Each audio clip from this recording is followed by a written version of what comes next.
ಶಿವಮೊಗ್ಗದ ಸಂಜಯ್ ಮತ್ತು ಕೀರ್ತನ ದಂಪತಿಗಳ ಮಗಳಾದ ಕುಮಾರಿ ಇಂಚರ ಎಂಬ ಸಂಭಾಷಣಾ ಛತ್ರಿಯ ಬಗ್ಗೆ ನಾವೀಗ ಈ ಸಂಚಿಕೆಯಲ್ಲಿ ಹೇಳಲೇಬೇಕಾಗಿದೆ. ಯಾಕೆಂದರೆ ಇಷ್ಟು ಚಿಕ್ಕ ವಯಸ್ಸಿನಲ್ಲಿಯೇ ಸಂಭಾಷಣೆಯನ್ನು ನೆನಪಿನಲ್ಲಿಟ್ಟುಕೊಂಡು ಲೀಲಾಜಾಲವಾಗಿ ಅಭಿನಯಿಸುವಂತಹ ಕಲೆ ಕೆಲವರಿಗೆ ಮಾತ್ರ ಒಲಿದಿರುತ್ತದೆ.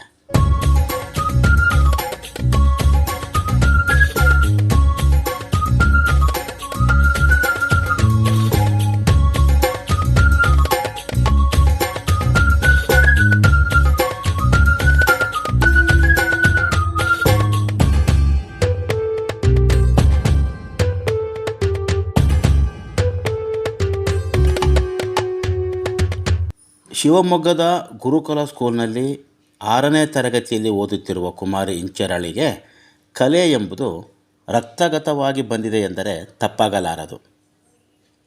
ಕನ್ನಡ ಚಿತ್ರರಂಗದ ನಟ ನಟಿಯರ ಹಾವ ಭಾವ ಸಂಭಾಷಣೆಯನ್ನು ಯಥಾವತ್ತಾಗಿ ಅಭಿನಯಿಸುವುದರಲ್ಲಿ ನಿಸ್ಸೀಮಳು ಈ 6 ವರ್ಷದ ಬಾಲೆ ಇಂಚರ.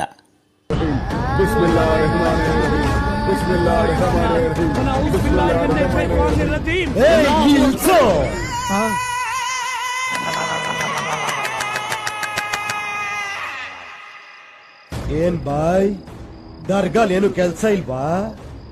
ಅಲ್ಲೋಗಿ ನಮಾಜ್ ಮಾಡೋದ್ ಬಿಟ್ಟು ಇಲ್ಲಿ ಬಂದು ತಮಾಷೆ ಮಾಡ್ತಾ ಇದ್ದೀರಾ? ಸೊ ಗೈಸ್, ಎಂತ ಗೊತ್ತುಂಟಾ, ನನ್ನ ಅಪ್ಪ ನನಗೆ ಕಿತ್ತಾಳೆ ತಂದಿದ್ದಾರೆ. ನಾನು ತುಂಬಾ ಎಕ್ಸೈಟೆಡ್ ಇದ್ದೀನಿ ನೋಡ್ಲಿಕ್ಕೆ. ಇದೆ ಕಿತ್ತಾಳೆ, ಸಿಪೆ ಸೀಪೆ ಉಂಟಾ, ಪುಳಿ ಪುಳಿ ಉಂಟಾ, ಚಪ್ಪೆ ಚಪ್ಪೆ ಉಂಟಾ ಅಂತ ನೋಡೋಣ. ಓಕೆ, ಬನ್ನಿ ಬನ್ನಿ ಓಪನ್ ಮಾಡೋಣ. ಓಪನ್ ಮಾಡೋಣ. ಈಸಿ ಈಸಿ ಈಸಿ ಟ್ರಿಕ್ ಎಂತ ಗೊತ್ತುಂಟಾ,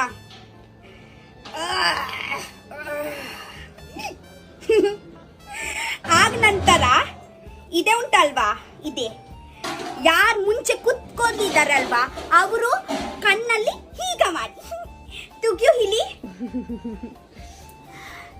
ಕಣ್ಣಲ್ಲಿ ಹೀಗ ಮಾಡಿ ಅವರು ಹೀಗ ಮಾಡ್ತಾರೆ.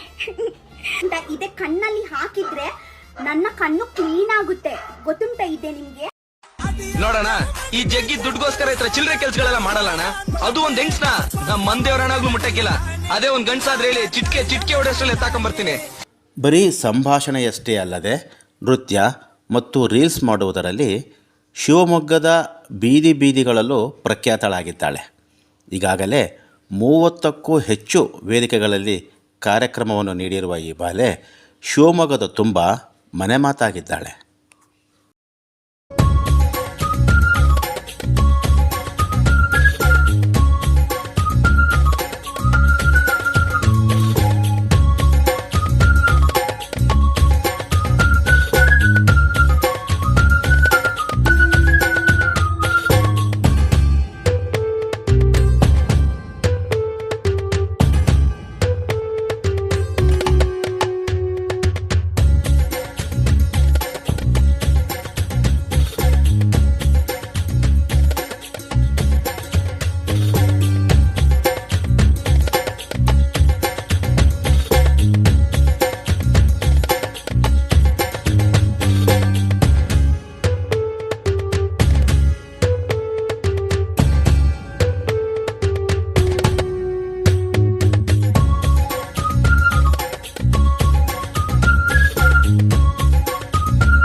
ಕರ್ನಾಟಕದ ಮೂಲೆ ಮೂಲೆಗಳಲ್ಲೂ ವಿವಿಧ ಕ್ಷೇತ್ರದಿಂದ ಇಂತಹ ಬಾಲ ಪ್ರತಿಭೆಗಳು ತೆರೆಯ ಮರೆಯಿಂದ ಹೊರಗೆ ಬರಬೇಕೆಂಬುದೇ ನಮ್ಮೆಲ್ಲರ ಆಶಯವಾಗಿದೆ.